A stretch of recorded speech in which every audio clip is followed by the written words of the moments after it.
So I was taken off guard to give a class today.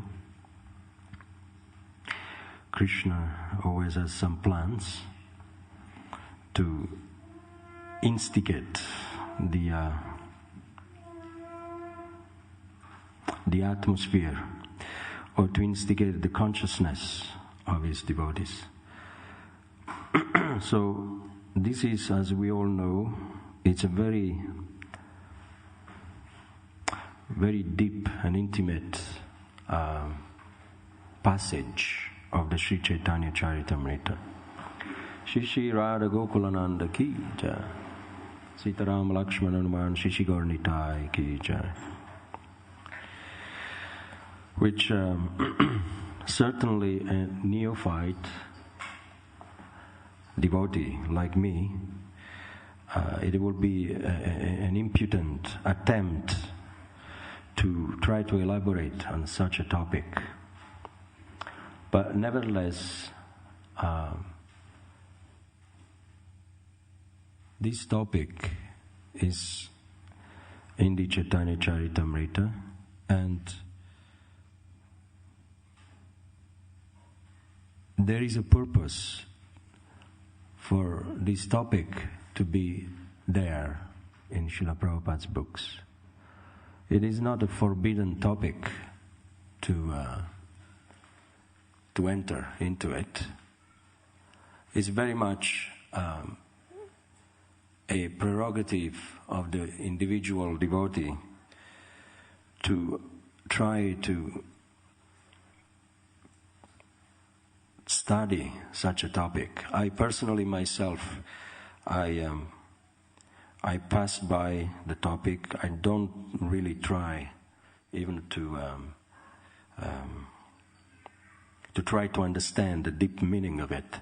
But nevertheless, when I encounter such a topic, I read it for my own purification. And the purpose is that by hearing of such a topics, one becomes purified from lusty desire. By hearing about it. Srila Prabhupada very often quoted that the pastime, the intimate pastimes of the gopis and Krishna, Radha and Krishna, they're meant to destroy this Matunya Hagara. The Matunya Hagara is the powerful bondage. Hare Krishna. The powerful bondage that we all have in our heart, chain. Matunya means chain, very powerful chain. That they are tiding the conditioned souls into this material world. And what are these chains? The powerful chain of sex life. Matunya Hagara, which is the opposite of Madhurya Ras. You have the highest pleasure in the spiritual world, Madhurya Ras, which is actually meant to give a pleasure to Krishna. And then, as a byproduct, we also enjoy automatically. But it's not really meant for us to enjoy. The Madhurya Ras, it's meant for Krishna to enjoy. We are the enjoyed. The soul is by nature of a female constitution. Either if he is in a Dasya Ras, in Sakya Ras, Vatsalya Ras or Madhurya Ras. In any of those rasas that we related to Krishna, we are enjoyed by Krishna. Because this is the absolute pinnacle of truth. And there is another truth. The constitutional position of this Jiva and Krishna is that one is the Purusha and one is the enjoyed.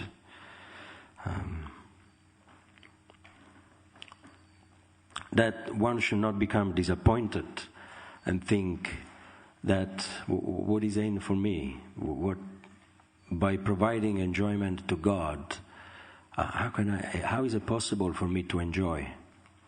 But that's why it's very much something that it cannot be explained, it cannot be narrated, or even read.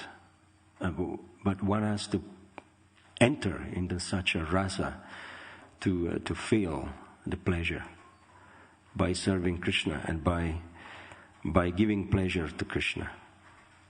These two, they're connected, just like the water and the plant. They have this relationship. Sometimes they're separated, sometimes they're together. They cannot live without each other. The water is like the jiva that gives pleasure to the plant. And that same water united with plant and brings about nourishment and fruits and satisfaction for both.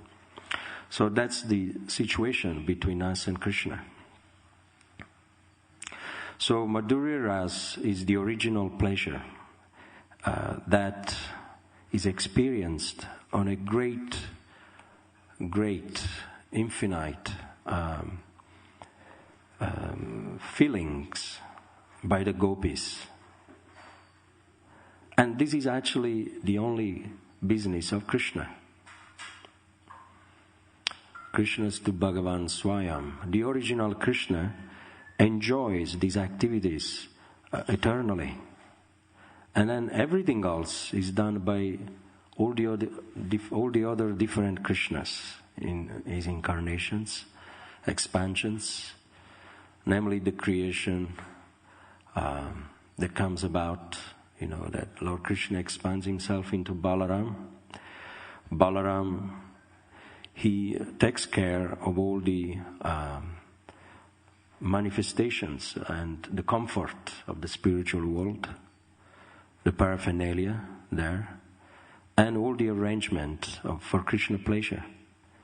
But then also Krishna, it's not that he thinks for himself to enjoy and nothing else.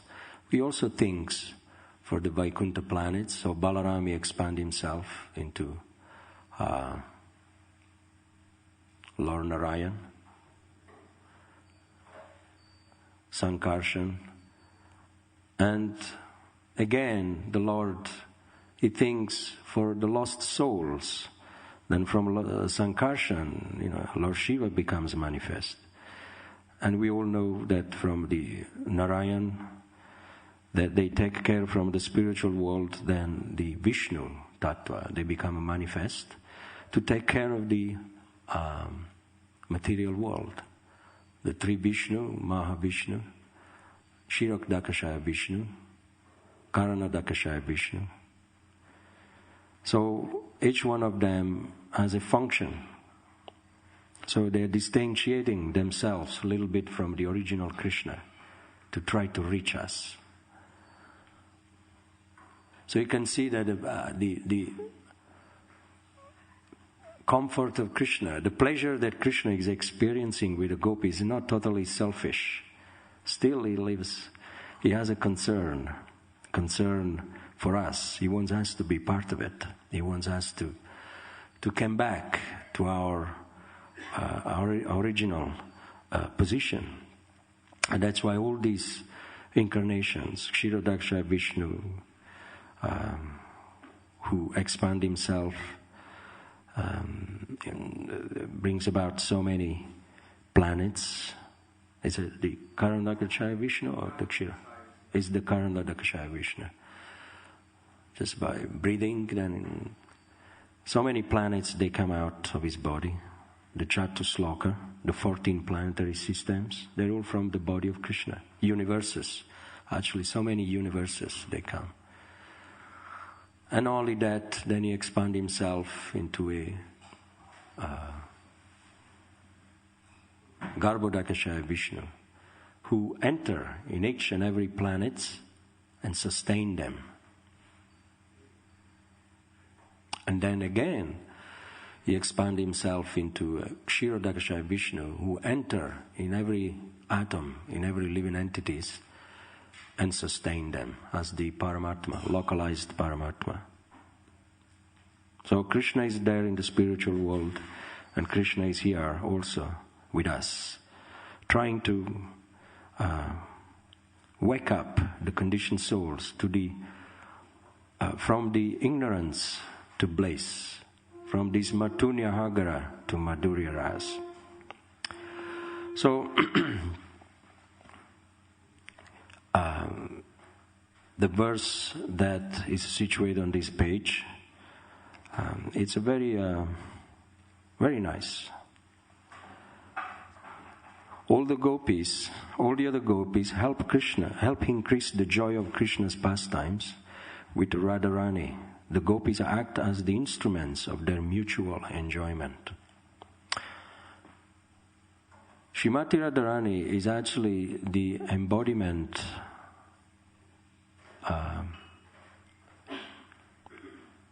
of pleasure of Krishna. She is a pleasure, she is happiness personified.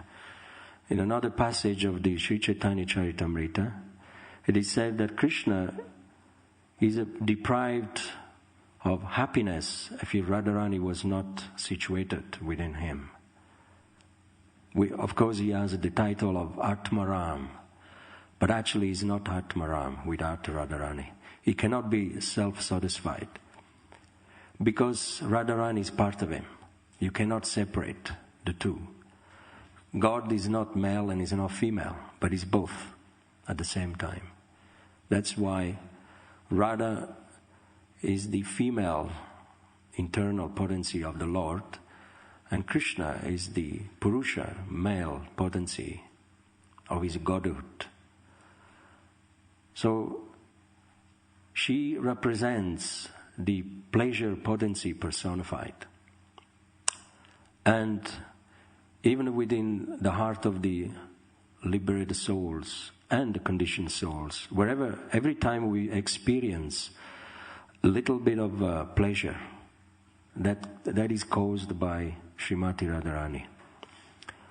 And because we are all part of her, part of the Ladini Shakti, potency of Krishna. So this, because she's the original catalyst principle of the female principle, the origin of all the other gopis and all the women existing in the spiritual world and material world. Therefore, there is another trace of jealousy in her heart. She's the only one who is deprived of jealousy when other gopis they are with Krishna. Whereas it is said in the previous verse, something that really struck me yesterday from the lecture of Jananivas Prabhu, that yes, jealousy is there, exists in the spiritual world, just like you have it here. Because when you love something or you love someone, you want that thing just for yourself. And it's very hard to share it. Very, very hard. There are things that we possess in our lives that you may share with a friend, with an intimate, even with a guru, but there are things that you cannot share, things that you love very much. Things you could say your wife, or you could say there are things which are very, very part of your existence, that very difficult, and therefore the jealousy is from love. So the gopis, when they see that other gopis they are with Krishna, they feel this jealousy. But Radharani, she's the only one who is pushing other gopis towards Krishna. She's the selfless servant of Krishna, because she knows very well, Krishna knows that she's actually the chosen one. She's the best, she's the most beautiful, and she's Therefore, she's feeling secure. And she's a god herself. All the other gopis, they're all manifestations of her. It's just like when you procreate a child and you don't feel to enjoy life. But if you see your child enjoying, then even though you are miserable, but because you see your child enjoying, you feel blissful at the same time. Because that enjoyment is derived through the person that is being created by you. So similarly, Radharani, she's the source of all the gopis. She enjoys very much when the gopis is there with Krishna. Some of the gopis, they occasionally display a beautiful quality that Krishna becomes very attracted and he pays some attention, interest in a particular gopi. And Radharani, she's very prompt. She's the first one to detect what Krishna wants. And she facilitates, she makes sure that that particular gopi is with Krishna. So this is the mood of Srimati Radharani. Is the best servant of Krishna, and is the best servant of all the living entities. When we have a sincere desire to do some selfless service for Krishna, she's actually the first one to detect that sincerity and immediately will connect us with Krishna. She will turn towards Krishna, look, that person is trying to do something for you. That devotee of yours displayed some selfless sincerity, is trying to please you. Please accept him. Please take him. He becomes very happy because the happiness of Radharani is the happiness of Krishna and the happiness of the living entities. She wants to see everybody. She's the queen of bhakti. She wants to see everyone engaged into the signs of enjoyment. Because spiritual life means enjoyment. But for those who are under the spell of this matunyahagra, of lusty desire, when we approach a spiritual life, it is an austerity. In the beginning, it's very austere. You have to get up early, take a bath, chant mantras, tolerate so many difficulties with the bodies. But all these things are experienced by the body.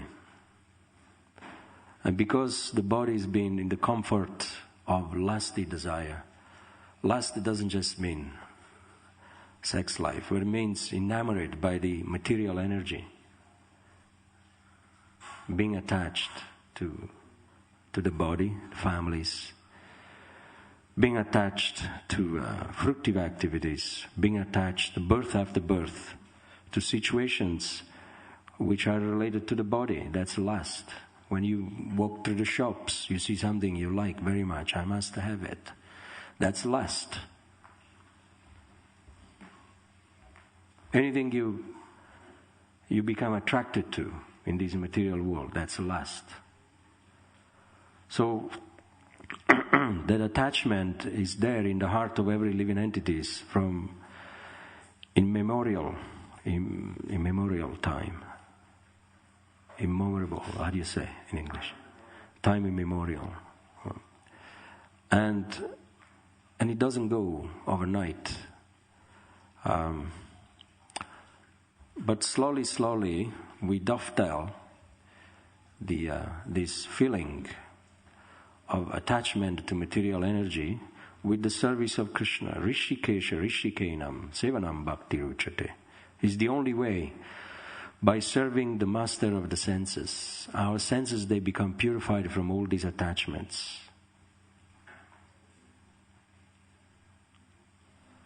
By reading about these amorous pastimes, our senses, they become purified from lust.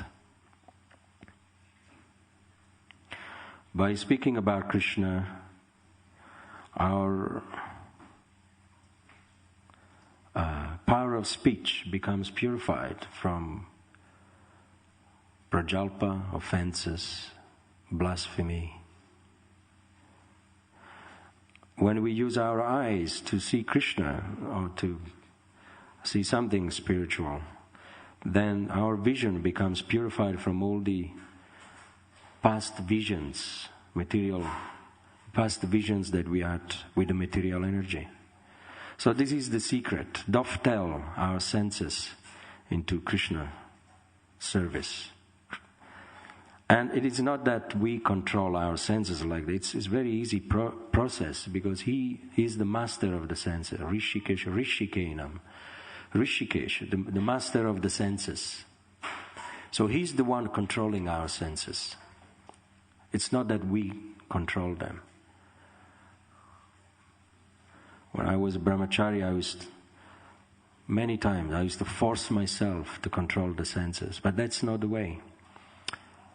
Sometimes independently we try to disconnect ourselves from the clutches of the modes, the material energy, but without thinking of Krishna. But it won't happen. Very difficult. It's like the analogy of the cobra, a snake. You can control a cobra by holding it by the neck. Yes, you can say he's under control. He won't bite you. But as soon as you leave him, what's going to happen? Then you leave it, he will bite you back, feeling very angry. So the senses are like, if we try to control them, hold them by the neck, go ahead, do this, do that, get up early, there's so many things that we like to do and we force ourselves, but without thinking of Krishna. Then they are under control for a particular time, but then afterwards, as soon as you leave them alone, they'll bite you back more fiercely. They become so angry. We try to control a child, by holding him by the neck. It will just make the person very angry. But on the other hand, you have the charmer of the snakes. You can control the cobra, the same cobra, you can control by mantra. And then when you finish playing, then the snake goes to sleep. It won't bite you. So similarly, it's like that. If we control our senses by Krishna mantra, by devotional service, then they like it. Our senses, they love it. Because that's what they want, really. They want Krishna consciousness. And it's only beneficiary. Then when you finish chanting the mantra, the senses, they will not rebel. They're satisfied. And the example of the prostitute with Haridas Thakur. You just wait here. He said it to the prostitute, let me finish my rounds. Then I will fulfill and satisfy your desire. So she was controlled by this mantra. Her senses, they became purified just by hearing the mantra from a pure devotee.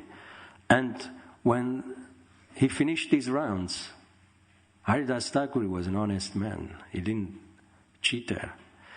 Well, in the sense he did, but he said, he meant it, let me finish my rounds and then I will satisfy you. But because he had a faith in the holy name, he knew that she would be satisfied and pacified. But at the end, Haridas Thakur finished his rounds. What did happen to the prostitute? She fell asleep. So you could see the senses, they were not anymore demanding union with a pure devotee. So this is the power of Krishna consciousness. Sorry, I don't know why I've been drifted to this. Bhagavad Shai Prabhu was supposed to give class and I was asked on the last notice. But going back to the pastimes of Krishna and the gopis, I am not qualified to talk on this matter. I know my heart is very narrow and I'm a neophyte on these topics. But I hope that by reading the translation and the purport, it will have some cooling effect on our consciousness that will induce us to have a glimpse of the real pleasure, the real love between Radha and Krishna. And as it says here in the middle of the purport, I ask myself and all those who are not really understanding properly to please be careful that the word erotic, it doesn't mean the erotic that you find in the dictionary, English dictionary. It doesn't really mean that. It says here,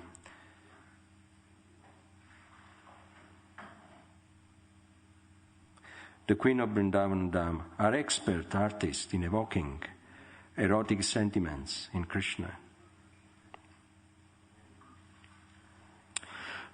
Srimati Radharani, she arranges all the gopis to create such an atmosphere that they feel to give pleasure to Krishna, but one should not misunderstand that these are erotic pleasure, the way we are accustomed to think about. But as we have the analogy, Srila Prabhupada gives the analogy that between lust and love, there is a huge difference. They're actually unknown to each other. In the spiritual world, if love is going on, then lust is conspicuous by its absence. In the material world, if there is lust going on, then it's conspicuous. Then love is conspicuous by its absence. These two, they cannot be together. So the subject that we are dealing with here is love, pure love. And the lusty desire is not really prominent. There is no trace in the spiritual world of this element. So therefore, the word that Srila Prabhupada used here, erotic, it's gold and it's not copper. They may appear to be similar in color, but we know that the relationship that Krishna enjoys with the gopis, it's actually very sacred. And all the great poets and priests and popes that we have had in this material world, they cannot understand that. Great sages also, they cannot understand. As I said in the beginning, it's something, because God is, what's the verse in the Bhagavad Gita, is the Supreme Brahman, the Supreme Pure, Param.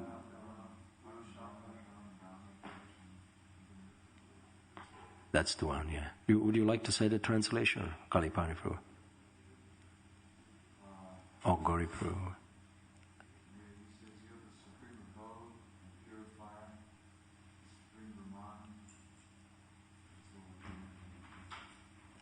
The Supreme Pure. And, there is no trace of contamination in Krishna. So his enjoyment is different from our enjoyment. And Karjuna understood that. So these books, they are inviting us to understand also in the same way Arjuna understood, that there is nothing that Krishna does that can create a disturbance. People who are under the spell of envy, lusty desire, they feel angry when they hear these things. How come, your God has so many wives, so many relationships? And can you imagine you show this purport to the German Pope in Rome, that this female, they try to arrange some erotic pleasure for God. How is he going to react? Immediately will defute such a statement. That's why in the Bhagavad Gita you find the verse that what is a night for sages is a daylight for materialistic people. And what is daylight for materialistic people is a night for sages. So people, they cannot understand.